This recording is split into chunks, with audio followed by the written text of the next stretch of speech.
The Biden-Harris administration was marked by failure and corruption. But the failure that sits head and shoulders above all others was their open border policy. Almost immediately after President Biden was sworn in, America was overrun by a massive, unprecedented surge in illegal immigrants. President Biden's failure at the border had impacts across America.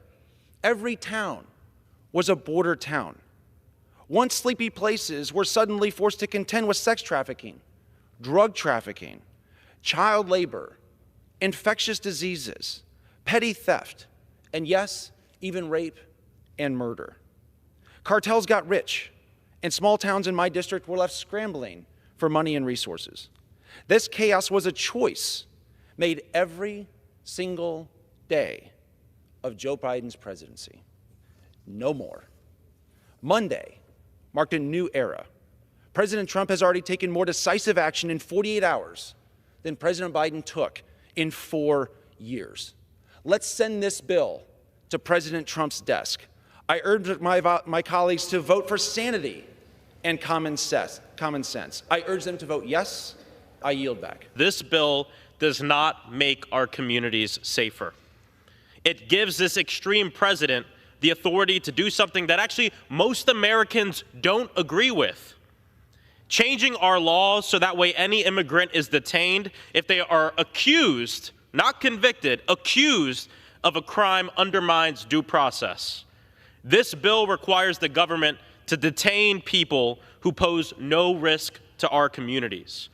It's a shameful bill that will result in the violent detention of innocent people and children.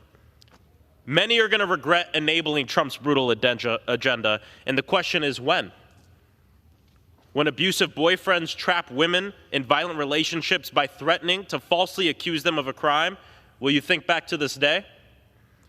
When ICE raids a kid's classroom or goes into the Sunday school service to lock up some classmates, will you feel shame then? When there are no more resources because we've been prioritizing looking at promising young DACA students and rounding them up for no reason, will you regret voting for this bill then? Gentleman is recognized. Thank you, Mr. Speaker. I oppose this bill for many reasons, but I really want to get to the heart of the problem for me. On day one, President Trump started his project to deport thousands of our neighbors, even legal immigrants, asylum seekers, and people who were born here in the United States. The Laken Riley Act is another piece of that tragic project. Laken Riley's death is a tragedy. She should be alive today. And I'm glad that that killer is facing accountability, as should anyone who harms an innocent person. But we got to be really clear about the bill in front of us. This bill does not make our communities safer. Our country has failed to ensure that every American has the resources they need to live a good life. And it's because of the greedy, richest 1%, corporations and spineless politicians that you don't have health care, that you need multiple jobs, that your check isn't big enough for those bills, and that you can't afford to rent and buy, but it's not the fault. Gentleman's time has expired. I grant the gentleman an additional 1 minute. It's not the fault of our fellow Americans who might be undocumented. The solution here is not violence. On its face, this is an evil bill meant to empower a violent man who is not interested in solving the problems of working people, but interested in power. And it seems that any bill that gives him power, he and his party will ruthlessly pursue, but not me. I urge a no on this bill and yield back. I rise in opposition to S5. I rise in opposition to S5 because the bill is redundant. In fact, the provisions of this bill to penalize those that have committed violent crimes are already included in a penal code. So this legislation is redundant. What it does do, in fact, is it would force ICE to treat minor offenses as violent ones. That includes, of course, a child caught stealing a candy bar from Walmart, someone who jumps the turnstile in a New York City subway, or takes a box of cornflakes because they otherwise have no way to make ends meet. But it also sends a chilling effect out there amongst law-abiding families and workers who are too frightened to show up to their ships at farms, hospitals, businesses, and schools across the country.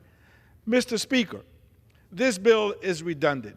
And frankly, the Laken Riley family should not be subject to the political theater that's about to happen here today. In fact, we should be looking at this issue to fix the problems of both the border, but also to regularize dreamers, farm workers, and keep families whole. At the end of the day, dreamers are productive. They contribute to our society. Farmers need their workers, and we need their workers. And families need to stay together because families that are divided are weak families, and that makes up a weak nation. So this is a redundant bill. While they are targeting the immigrant communities for stealing a candy bar, the folks from January 6th, get this, were released. They were released and sent out to our communities, felons. Today, I think of Officer Daniel Hodge, whose gas mask was ripped off his face as he was punched in the face and was stuck in between two doors. America saw the film. America saw the video of him crying for help. Gentleman's time has expired. We will continue to fight for sanity and against any political theater that happens here on our floor. Thank you. I yield back.